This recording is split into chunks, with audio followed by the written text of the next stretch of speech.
Hello दोस्तों। आज हम डीबीएमएस का लेक्चर 8 कवर करने वाले हैं और आज के लेक्चर में हम ऑपरेटर्स के बारे में पढ़ेंगे एसक्यूएल के। तो दोस्तों, ऑपरेटर्स जो होते हैं एसक्यूएल में बेसिकली हमारे जो सिलेबस में है वो मैथमेटिकल या फिर अरिथमेटिक ऑपरेटर्स, सेकंड रिलेशनल या फिर रिलेशनशिप ऑपरेटर और थर्ड है हमारा लॉजिकल ऑपरेटर्स। तो इन सब के बारे में हम डीपली डिस्कस करने वाले हैं। तो चलिए शुरू करते हैं। तो दोस्तों, सबसे पहले हमारे पास आ जाते हैं मैथमेटिकल और अरिथमेटिक ऑपरेटर्स। तो ये बेसिकली उसी तरह से होते हैं जैसे कि हम मैथ में यूज़ करते हैं प्लस माइनस और मल्टीप्लाई, डिवीज़न वगैरह। तो उसी तरह से ये सारे ऑपरेटर्स होते हैं। तो पहला है हमारा एडिशन। तो एडिशन जो यानी कि प्लस, तो इसको हम जो है न्यूमेरिक वैल्यू और डेट के साथ भी यूज़ कर सकते हैं।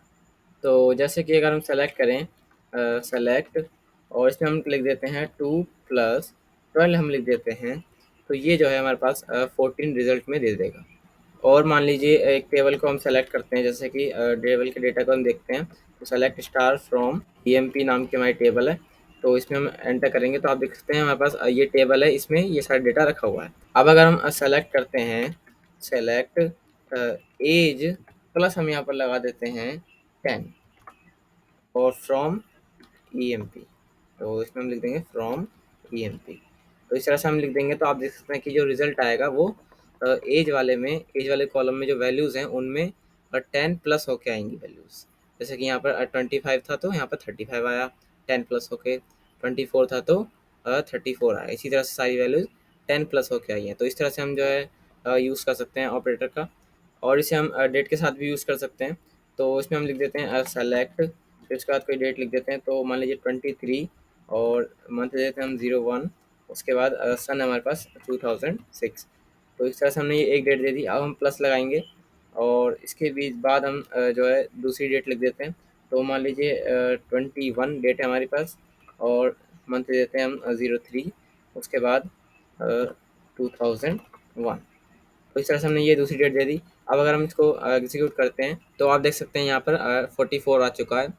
तो इसमें बेसिकली जो प्लस ऑपरेटर ये क्या कर रहा है, जो ये दो डेट हमने दी हैं जिनके बीच में ऑपरेटर लगा हुआ है, इसकी ये डे वाले वैल्यूज़ को ये ले रहा है, यूज़ कर रहा है और उनको ऐड करके यहाँ पर रिजल्ट दे रहा है। जैसे कि यहाँ पर 23 है और यहाँ पर 21, तो इनको ऐड करेंगे तो 44 आएगा हमारा।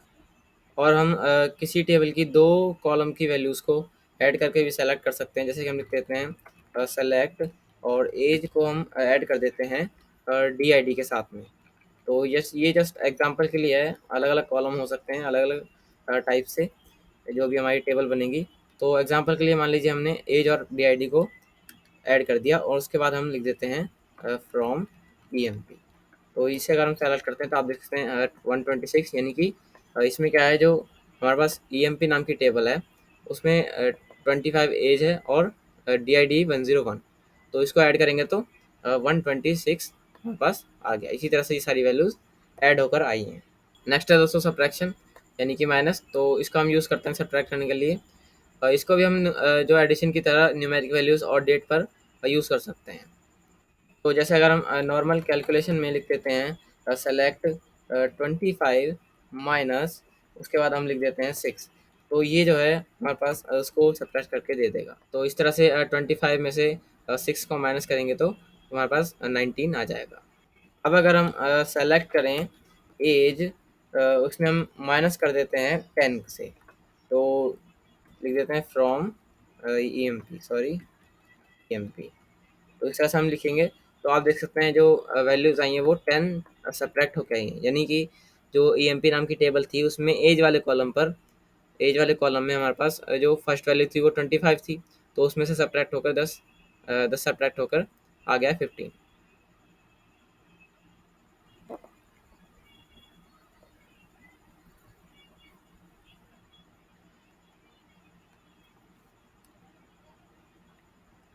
इसी तरह से हम जो है दो कॉलम्स को सब्ट्रैक्ट भी कर सकते हैं। जैसे कि हम लिख देते हैं एज, या फिर हम पहले DID लिख देते हैं। तो DID और फिर हम माइनस लगा देंगे। उसके बाद हम लिख देते हैं एज फ्रॉम ईएमपी। तो आप देख सकते हैं यहाँ पर जो वैल्यूज़ आई हैं वो 101 थी हमारी DID सब में। तो 101 में से 25 जाएंगे तो 76 आ जाएगा। इसी तरह से ये जो है सारी वैल्यू सब्ट्रैक्ट होकर आई है। इसको भी हम जो है डेट के साथ यूज़ कर सकते हैं। जैसे हम लिख देते हैं, ऊपर वाली जो क्वेरी थी हमारी प्लस के लिए हमने यूज़ की थी डेट, तो अगर इसमें हम प्लस की जगह पर माइनस लिख देते हैं, तो आप देख सकते हैं यहाँ पर 2 आया है। तो इसमें ये क्या कर रहा है कि जो डे वाली वैल्यूज़ हैं उनको यूज़ कर रहा है, और 23 में से इसने 21 को सब्ट्रैक्ट किया, तो हमारे पास 2 आ गया। नेक्स्ट है दोस्तों मल्टीप्लिकेशन। तो मल्टीप्लिकेशन का भी हम जो है न्यूमेरिक वैल्यूज़ और डेट के साथ यूज़ कर सकते हैं। तो जैसे अगर हम नॉर्मल कैलकुलेशन करें, तो इसमें हम लिख देते हैं 22 × 5 अगर हम कर देते हैं, तो ये हमारे पास इसको कैलकुलेट करके दे देगा। और अगर हम सेलेक्ट करें इस ईएमपी नाम की टेबल में से, तो हम लिख देते हैं एज इंटू 2 अगर हम कर देते हैं, तो फ्रॉम ईएमपी। तो आप देख सकते हैं कि जो एज वाली वैल्यूज़ थी उनको इसने 2 से मल्टीप्लाई करके यहाँ पर डिस्प्ले कर दिया। 25 था तो उसको 2 से मल्टीप्लाई किया 50। इसी तरह से हम दो कॉलम्स की वैल्यूज़ को आपस में मल्टीप्लाई करा सकते हैं। तो जैसे हम लिख देते हैं एज इंटू DID, तो ये हमने लिख दिया फ्रॉम EMP। तो इसमें देख सकते हैं आप जो एज वाली वैल्यूज़ थी और DID वाली वैल्यूज़ थी वो आपस में मल्टीप्लाई होकर आ चुकी हैं। इसको भी हम जो है डेट के साथ यूज़ कर सकते हैं। तो जैसे हम डेट वाली वैल्यूज़ को कर लेते हैं, तो इसमें हम अगर माइनस की जगह पर इंटू लिख देते हैं, तो ये क्या करेगा, जो डे वाली वैल्यूज़ हैं उन्हीं को यूज़ करेगा और उनको मल्टीप्लाई करके यहाँ पर रिज़ल्ट दे देगा। नेक्स्ट है दोस्तों डिवीज़न। तो डिवीज़न भी दोस्तों इसी तरह से न्यूमेरिक वैल्यूज़ और डेट के साथ यूज़ किया जा सकता है। और डिवीज़न जो है वो बाय डिफ़ॉल्ट बेसिकली फ्लोट में ही काम करता है। जैसे अगर हम कोई भी कैलकुलेशन करते हैं या फिर किसी कॉलम्स के साथ में ऑपरेशन परफॉर्म करते हैं डिवीज़न के साथ में, तो डिवीज़न क्या करेगा, जो रिजल्ट्स देगा वो फ्लोट में ही देगा। अगर जो वैल्यूज़ हैं, जैसे कि इसमें ये हमने एक क्वेरी चलाई एज के साथ में, एज वाले कॉलम के साथ में, तो इसने क्या किया, जो डिवाइड किया है उसमें वैल्यूज़ इसने दी, तो इसने जो 16.00, ये एक नॉर्मल इंटीजर भी आ सकता था, लेकिन इसने क्या किया, ये फ्लोट में ही दिया है। तो इसी तरह से ये जो है हर एक वैल्यू को फ्लोट में ही देता है, यानी डेसिमल पॉइंट में ही देता है। अगर पॉइंट के बाद कुछ नहीं है तो ये 00 लगा देगा। तो जैसे अगर हम नॉर्मल कैलकुलेशन करते हैं, तो इसमें हम अगर लिख देते हैं 56 डिवाइड बाय 3, तो इस तरह से हम करेंगे तो यहाँ पर डिवाइड होकर आ जाएगा। और अगर हम इसमें सेलेक्ट करते हैं सेलेक्ट 25 डिवाइड बाय 5, तो इस ये जो है जो वैल्यूज़ आएगी इसकी, वो बेसिकली फ्लोटिंग पॉइंट में ही आएगी। बेसिकली यहाँ पर जो 5 है वो नॉर्मल इंटीजर में भी आ सकता था, लेकिन जो डिवीज़न है वो फ्लोट में ही वर्क करता है, इसीलिए ये फ्लोटिंग पॉइंट में ही रिजल्ट इसका आएगा हमेशा। तो अगर हम सेलेक्ट करें एज डिवाइड बाय 2, इस तरह से हमने कर दिया, और फ्रॉम EMP, तो आप देख सकते हैं जो वैल्यूज़ आई हैं वो 2 से डिवाइड होकर आई हैं। 25 था तो उसको 2 से डिवाइड किया, 12.5 आ गया इस तरह से। तो ये सारी वैल्यूज़ इसी तरह से डिवाइड होकर आई हैं। अब अगर हम दो कॉलम को एक साथ यूज़ करें, तो इसमें हम DID को कर देते हैं DID डिवाइड बाय एज, तो इस तरह से हम लिख देंगे फ्रॉम EMP। तो इस तरह से हम लिख दिया। आप देख सकते हैं कि जो वैल्यूज़ हैं हमारे पास वो आ चुकी है। इसको भी हम जो है डेट के साथ यूज़ कर सकते हैं। उसी तरह से जैसे हम इसमें डेट ले लेते हैं और इसमें हम मल्टीप्लाई की जगह पर, इंटू की जगह पर डिवाइड लगा देते हैं, तो यहाँ पर आप देख सकते हैं कि जो वैल्यूज़ है वो इसने डिवाइड करके दे दिया, यानी 23 को इसने 21 से डिवाइड किया, तो यहाँ पर 1 पॉइंट समथिंग जो है ये वैल्यूज़ आ गई है। नेक्स्ट है दोस्तों मॉड्यूलो ऑपरेटर। इसको हम मॉडुलस या फिर रिमाइंडर भी कहते हैं। तो इसको भी हम जो है न्यूमेरिक वैल्यूज़ और डेट के साथ यूज़ कर सकते हैं। इसमें ये बेसिकली रिमाइंडर बताता है, यानी कि ये उसको डिवाइड करेगा और जो भी रिमाइंडर हमारा होगा वो इसको डिस्प्ले करेगा। तो बेसिकली जो रिमाइंडर होता है हमारा वो इंटीजर ही होता है, इंटीजर वैल्यू होती है। तो ये जो मॉड्यूलस ऑपरेटर है वो हमेशा रिजल्ट में एक इंटीजर वैल्यू ही रिटर्न करता है।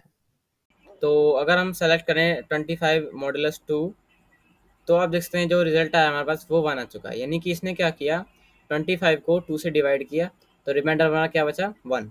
बेसिकली जो रिमाइंडर होता है हमारे पास वो इंटीजर ही होता है। तो जो मॉडुलस है हमारे पास, उसका जो रिजल्ट आएगा वो हमेशा इंटीजर टाइप में ही आएगा। अब अगर हम EMP नाम की टेबल से डेटा को सेलेक्ट करें और इसमें हम एज मॉडुलस 2 करें, तो ये क्या करेगा, एज कॉलम में जो हमारे पास वैल्यूज़ होंगी उन सभी वैल्यूज़ को 2 से डिवाइड करेगा, और जो रिमाइंडर हमारे पास बचेगा वो हमारे पास डिस्प्ले कर देगा। तो आप देख सकते हैं कि जो वैल्यूज़ हैं हमारे पास वो आ चुकी हैं। अब अगर हम इसको डेट के साथ यूज़ करें, तो आप देख सकते हैं कि जो मॉड्यूलस है वो डेट के साथ भी वर्क करता है। तो उसने क्या किया, जो डे वाली वैल्यूज़ हैं उनको यूज़ किया, और इसने 1 को डिवाइड किया 23 से, तो रिमाइंडर हमारे पास क्या आएगा, 1 आएगा। तो इसने जो है 1 को डिस्प्ले कर दिया। अब दोस्तों नेक्स्ट हमारे पास आ जाते हैं रिलेशनल ऑपरेटर्स। तो इसमें हमारे पास basically equal to, not equal to, greater than, less than, और greater than equal to, less than equal to. तो ये सारे ऑपरेटर्स हमारे पास आते हैं। तो ये भी बेसिकली जैसे हम मैथ्स में यूज़ करते हैं ग्रेटर देन और लेस देन, ये उसी तरह से वर्क करते हैं। तो इसमें हम जो नॉट इक्वल टू है बेसिकली उसके लिए हम दो तरह से यूज़ करते हैं सिंबल्स को।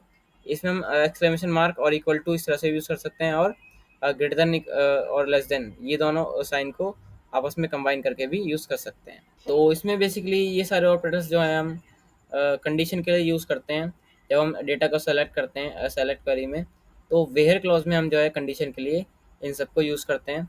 तो जैसे अगर हमें डेटा को सेलेक्ट करना है, हमें वो रोज़ सेलेक्ट करनी है जिनमें एज जो है वो हमारे पास 25 है। तो हम उसमें वेयर कंडीशन में जो वेयर क्लॉज है हमारे पास, उसमें हम कंडीशन लगा सकते हैं कि एज इक्वल टू 25। या फिर अगर हमें वो रोज सेलेक्ट करनी है जिनकी जो एज है वो 25 नहीं है, तो हम इसमें नॉट इक्वल टू का जो ऑपरेटर है वो लगा सकते हैं कंडीशन में। इसी तरह से हम ग्रेटर देन के लिए, लेस देन के लिए, greater than equal to, less than equal to, तो ये सारी जो ऑपरेटर्स हैं वो बेसिकली कंडीशन के लिए हम यूज़ करते हैं। तो जैसे कि अगर हम EMP नाम की टेबल को एक बार डिस्प्ले करते हैं, तो इसमें हम लिख देते हैं फ्रॉम EMP। तो आप देख सकते हैं कि जो हमारे पास एज वाला कॉलम है उसमें हमारे पास 25, 24, 24, 30, 21, 32, तो इस तरह से ये वैल्यूज़ हैं। तो अगर हम इसमें सेलेक्ट करते हैं, कंडीशन लगाते हैं सेलेक्ट स्टार, स्टार हम दे देते हैं, star from, sorry, from EMP, और हम इसमें कंडीशन लगाते हैं, तो उसके लिए हम लिखेंगे वेयर, और इसमें हम कंडीशन लगाएंगे एज इक्वल टू जो है 24 होनी चाहिए। तो ये क्या करेगा, ये उन रोज़ को सेलेक्ट करेगा जिन रोज़ में एज की वैल्यू 24 है। तो इस तरह से हम जो है कंडीशन के लिए इन ऑपरेटर्स का यूज़ करते हैं। बेसिकली जितने भी हम ऑपरेटर्स पढ़ रहे हैं अभी, उन सभी का हम जो है कंडीशन के लिए ही यूज़ करते हैं। बेसिकली जो मैथमेटिकल ऑपरेटर्स हैं उनको हम अलग यूज़ कर सकते हैं, लेकिन जो लॉजिकल ऑपरेटर्स हैं और रिलेशनल ऑपरेटर्स हैं उनका हम कंडीशन के लिए ही यूज़ करते हैं। जैसे कि अगर हम इसमें कंडीशन लगा देते हैं, इक्वल टू की जगह लेस देन लिख देते हैं, तो आप देख सकते हैं हमारे पास रो आ चुकी है, इसमें जो है एज की वैल्यू 21 है। तो इसने क्या कंडीशन लगाई, एज इज़ लेस देन 24, यानी जो एज है हमारे पास वो 24 से कम होनी चाहिए। तो ऐसी हमारे पास एक ही रो थी बेसिकली 24 से कम वाली, तो इसने हमारे पास एक रो जो है डिस्प्ले कर दी। इसी तरह से हम अगर इसमें लेस देन इक्वल टू लगा देते हैं, तो यहाँ पर आप देख सकते हैं कि जो रोज़ आई हैं उन सभी में एज की वैल्यू 24 से लेस देन है या फिर 24 के इक्वल है। तो इस तरह से ये हमारे पास जो है रिलेशनशिप ऑपरेटर्स काम करते हैं। नेक्स्ट दोस्तों हमारे पास लॉजिकल ऑपरेटर्स आ जाते हैं। तो इसमें बेसिकली हमारे पास तीन ऑपरेटर्स होते हैं, एंड, और नॉट। तो इनका यूज़ हम बेसिकली जो है कंडीशन के लिए ही करेंगे। तो इसमें क्या है, बेसिकली अगर हम एंड का यूज़ करते हैं अलग अलग कंडीशन के बीच में, तो वही रोज सेलेक्ट होंगी जो सभी कंडीशंस को सेटिस्फाई करेंगी।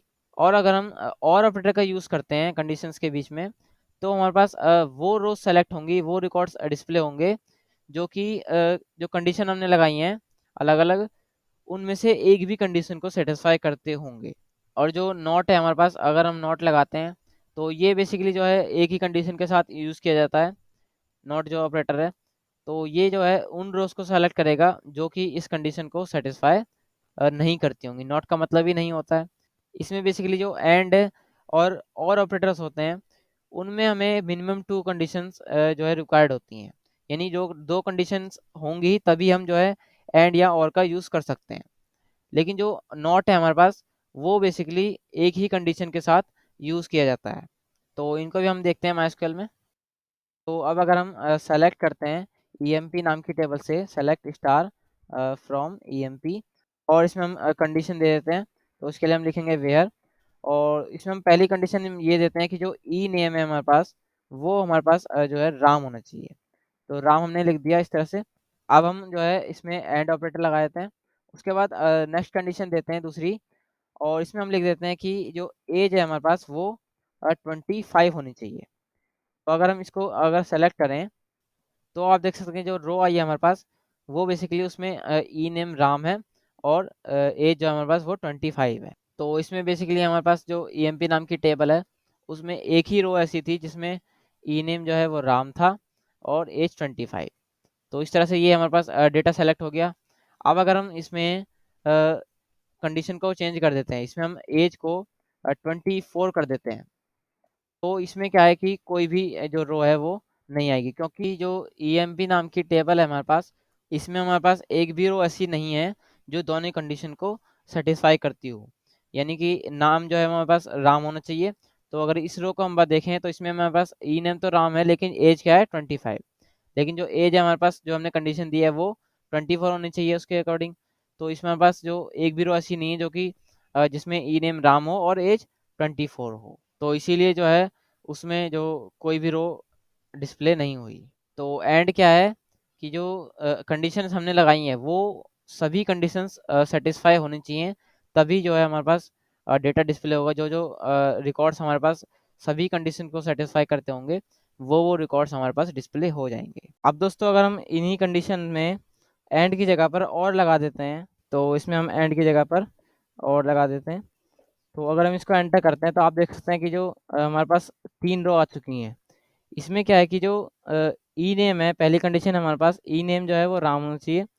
तो पहली कंडीशन के अकॉर्डिंग हमारे पास एक रो आ चुकी है राम, और दूसरी कंडीशन जो है वो हमारे पास एज 24 होनी चाहिए, उसके अकॉर्डिंग हमारे पास ये 2 रो आई हैं।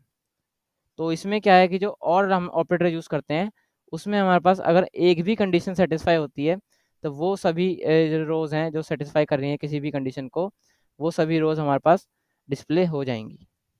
अब अगर हम सेलेक्ट करें सेलेक्ट स्टार फ्रॉम ईएमपी, और उसके बाद हम कंडीशन देते हैं वेयर, और इसमें हम लिख देते हैं नॉट एज इक्वल टू 25 या फिर 24 कर देते हैं। तो इसमें क्या होगा कि जो वो वाली रोज़ यहाँ पर डिस्प्ले होंगी जिनमें एज की वैल्यू 24 नहीं होगी, नॉट यानी नहीं। तो नॉट क्या है, उन रोज़ को डिस्प्ले करेगा जो कंडीशन को सेटिस्फाई नहीं करेंगी। तो इस तरह से ये लॉजिकल ऑपरेटर्स काम करते हैं। सो थैंक यू दोस्तों, आज का लेक्चर हमारा यहीं पर समाप्त होता है। अगर आपको वीडियो पसंद आई हो तो लाइक करें एंड चैनल को सब्सक्राइब जरूर करें। अगर आपकी कोई क्वेरी है, कोई क्वेश्चन है, तो आप कमेंट कर सकते हैं। तो जय हिंद दोस्तों।